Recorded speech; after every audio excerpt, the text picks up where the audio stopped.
Welcome to the quietest ones in the room with your host, Trey.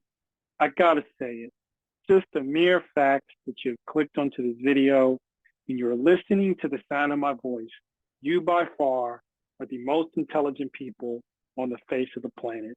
So once again, thank you for joining me.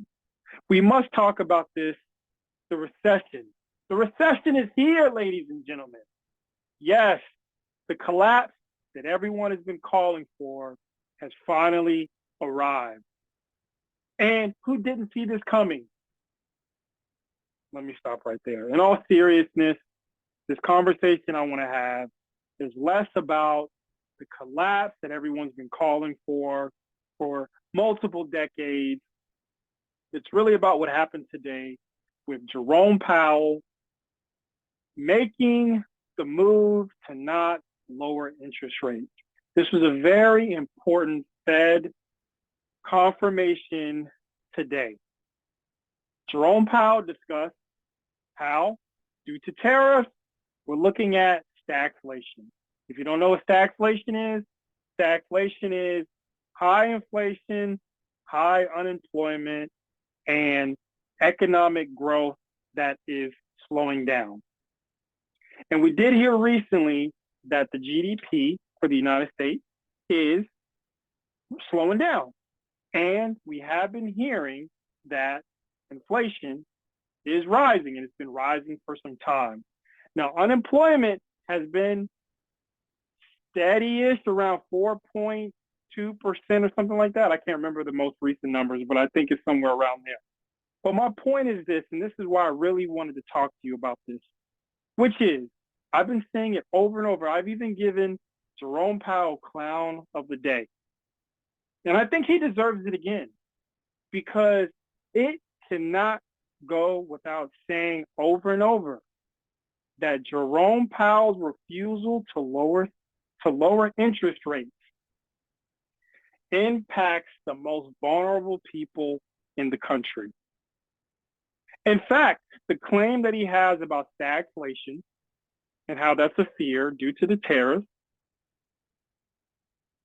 lowering interest rates would possibly help that scenario.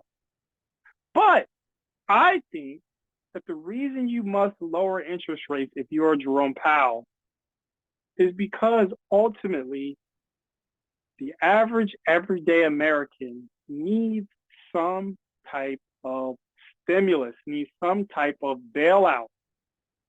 And what better way than to make lending cheaper? What better way than to afford companies the ability to borrow money at a lower rate so they can actually hire more people? And I understand that lowering interest rates actually increases asset values. So I understand that point. But my point is that Jerome Powell is doing us a disservice by not lowering interest rates and going against the mandate he had at one time, which was a fight against inequality, wealth inequality. And it's so ironic that here we are, he's talking about stagflation, and he will not reduce interest rates. Interest rates that would allow you to go and purchase a home with a lower interest rate, you to go and purchase a car with a lower interest rate, you to go take out a loan, take care of the necessities in your life, maybe start a business, whatever it is, at a lower interest rate. He's not going to provide that at this time. And it's unfortunate. It's unfortunate because you can tell from Uber recently releasing their earnings report, from Block recently releasing their earnings report. Many companies that are consumer driven are letting it be known that the consumer, the average consumer at least, the money's drying up. It's becoming almost non-existent. And we've seen these dumbass companies like the buy now, pay later taking advantage of this demographic. But even those companies are sounding the alarm, saying, hey, money's not here. And so if Jerome Powell, as he made clear, is going to keep interest rates where they are, it's not going to affect the wealthy. It's going to affect the average everyday person. And back to my point that I was trying to make and I got diverted from it, which is Jerome Powell lowering interest rates is not the all-time fix. I think it's just a temporary fix that is necessary. But there are bigger policy issues that need to take place to help the middle class and just those really who are struggling and living paycheck to paycheck, who want jobs and are finding it difficult to find employment. I understand that it's not a fix-all situation by lowering interest rates, but it would help. And with the tariffs and the talks about what that's going to cause, why not lower the interest rate? It could be stimulative to the economy. And I know many people don't like the idea of quantitative easing, which is printing money.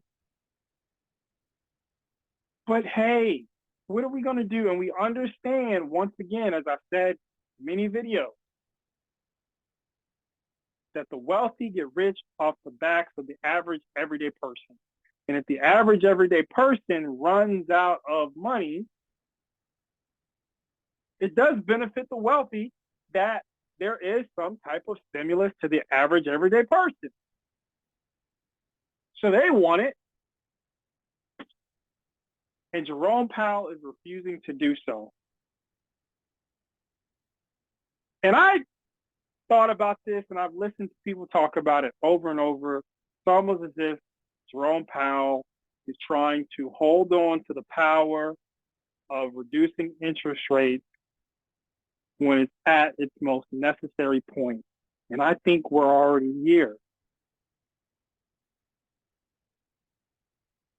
He doesn't need to do it later. He needs to do it now, yesterday. And some economists agree, some disagree. But what are we going to do? Ultimately, something needs to be done. Reducing interest rates to help those who need it the most isn't going to solve all the problems. But I know you all remember during COVID, when interest rates came down, and quantitative easing was taking place, money was flowing through everyone's hands. Now, where that money ultimately ended up was with the wealthy. But I would hope that many people would do it differently this time. Many people would take the opportunity to buy that home, start that business, do all the things necessary to set themselves up before economic times are much more difficult. But it's hard now. Affordability of a house, everybody keeps, oh, the housing market crash is coming. No, it's not. The housing prices are going up. Oh, the vehicle auto market collapse is here. No, it's not. The auto prices are going up. Oh, trying to expose the luxury brands. Those prices are going to come down. No, they're not. They're just going to go up. But the Federal Reserve could have done a great job today by lowering those interest rates. And as I said, I know that creates a bubble for assets.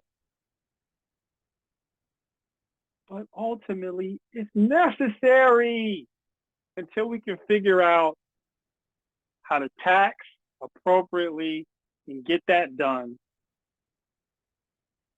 It's just a game that has to be played. But maybe you disagree. Maybe you like the fact that Jerome Powell didn't lower interest rates today. I can't understand why, but I would like to hear your thoughts in the comment section. And I know President Donald Trump has been trying to push Jerome Powell to lower the interest rate, but here we are. Please share your thoughts in the comment section. Do you think he should lower interest rates? What do you think is going on right now? Are we in a recession? Are we going full speed towards a recession, or is everything going to be just fine? And I'll say this, I think for the most part, even though the interest rates have not been lowered, I think people are going to find a way. But it is going to suck going through this time of economic uncertainty as the prices rise and unemployment becomes an issue. So here we are, and it's unfortunate. You can kind of see the writing on the wall. But I'm hoping that many people will still be able to find a way to navigate, and there will be some other types of reliefs in the near future. But anyhow, please like, share, and subscribe. I want to let you guys know I always appreciate you for checking out the videos, commenting, interacting with me, even if you don't agree. I really appreciate that. And as always, until next time.